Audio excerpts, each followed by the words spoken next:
일명 유명한 스탠포드 죄수 실험입니다. 일주일도 못 가서 중단돼 버렸습니다. 그 집단 간의 불화, 이 문제가 너무나 심각한 수준에 도달했기 때문에 그랬던 거죠. 정말 좀비가 된 것처럼 그런 전혀 다른 사람이 돼버렸던 것 같은 느낌을 줬고요. 수감자들한테 이제 성적인 학대를 하고, 본인은 장난이라고 했지만 SPA 프로그램이 6일 만에 중단돼 버렸습니다.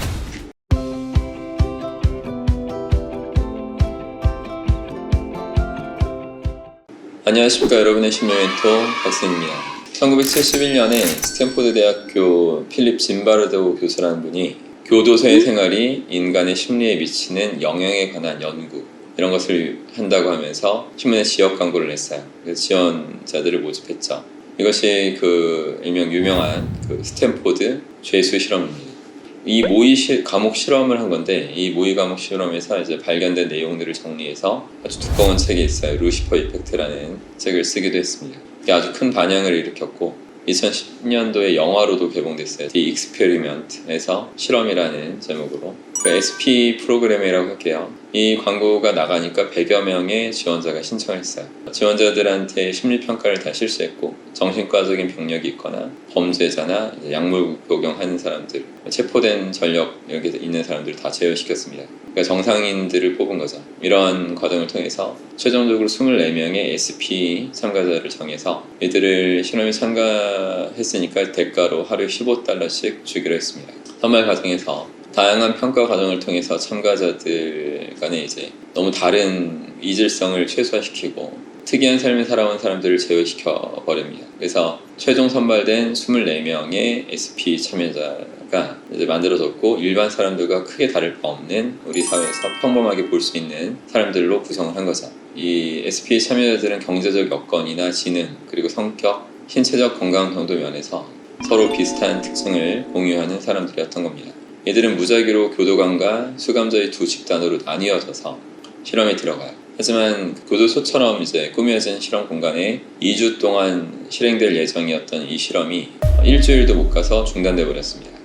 실험 대상자들이 너무 급격히 이상 행동들을 보이면서 그 집단 간의 불화, 이 문제가 너무나 심각한 수준에 도달했기 때문에 그랬던 거죠. 그러니까 수감자 역할을 맡은 사람들은 실험이 시작된 후에 얼마 지나지 않은 시점부터 학습된 무기력증을 호소하고 의존성, 우울증, 이런 문제 행동들을 나타내기 시작했어요.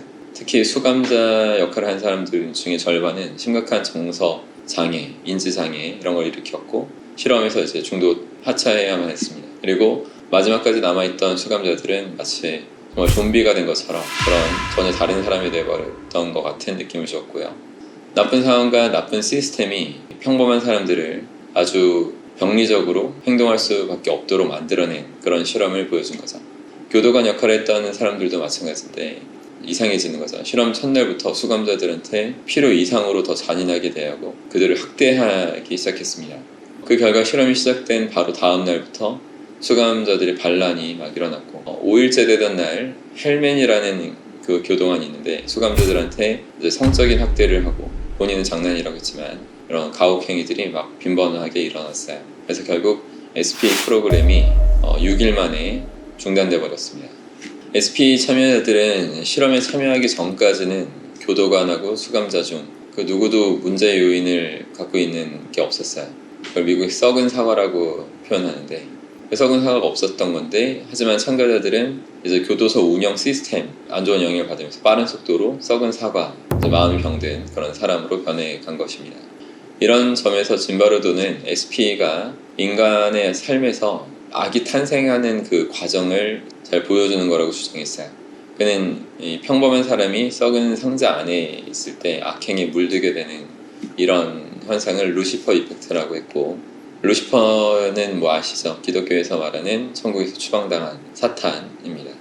루시퍼 이펙트 혹은 이 SP 실험 결과에서 너무 흥미로운 점은 선의 탄생 역시도 악과 밀접한 관계가 있다는 점이었어요.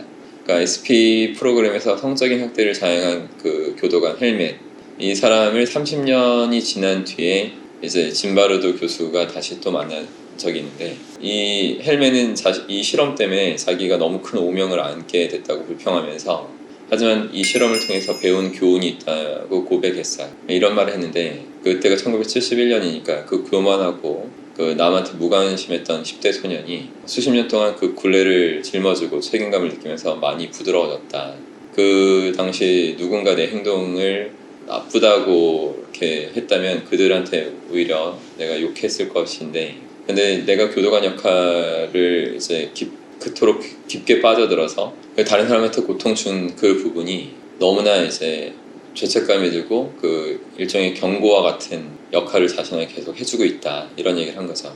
이 사람이 이제 사업을 하게 됐는데 항상 사업을 할 때 사람들을 대할 때 더 이제 주의 깊게 그 사람의 입장을 생각하면서 이제 얘기를 하고 상대를 대하게 됐다, 이런 얘기를 했습니다. 좋은 사람이 된 거죠. 이처럼 교도관 헬멘의 이런 진술들을 보면 한때는 악의 유혹에 빠져서 나쁜 일을 저질렀긴 했지만 그 후로부터 교훈을 얻어서 이제 선한 사람이 된 것을 볼 수 있는 겁니다. 독일의 게테가 파우스트에서 이제 신의 입을 빌려서 이렇게 말하죠. 파우스트가 지상에서 살고 있는 동안에는 그가 어떤 악의 유혹에 빠져들든지 간에 나는 막지 않겠노라. 인간은 노력하는 한 방어하는 것이 당연하니까. 교도관 헬멘의 이런 진술은 파우스트의 주제와 일맥상통하는 부분이 있습니다. SP 프로그램의 결과는 악이 평범한 사람들에게서 나타날 수 있다는 것을 보여주는 것만큼이나 분명하게 선이 악에서 이제 비롯되는 점이라는 것도 보여줬습니다. 그리고 이것이 소수의 특별한 어떤 특이한 사람들만 해당하는 게 아니라 SP 프로그램에 참여한 사람들처럼 평범한 사람들한테도 보편적으로 나타날 수 있는 현상이라고 한 거죠. 요즘 그 아프가니스탄 그 사태를 보면서 또 그와 비슷했던 1990년 소말리아 상황을 다룬 영화 모가디슈 이런 걸 보면서 루시퍼 이펙트에 대한 생각을 더 많이 하게 됐어요. 환경이 무력한 그 인간의 모습을 어떻게 인정 안 할래 안 할 수가 없는 부분이 있는 거죠. 그래도 또 척박한 땅에서 또 한 송이 아름다운 장미가 피어나는 것처럼 더욱 건강한 정신관리를 우리가 계속 해나간다면 그래도 안 좋은 환경의 영향을 조금이나마 계속 극복해 나갈 수도 있을 것입니다. 그래서 여러분 항상 진리를 가까이 하시고 진리를 기반으로 더 멋있게 살아가시기 바랍니다. 항상 힘내십시오. 고맙습니다.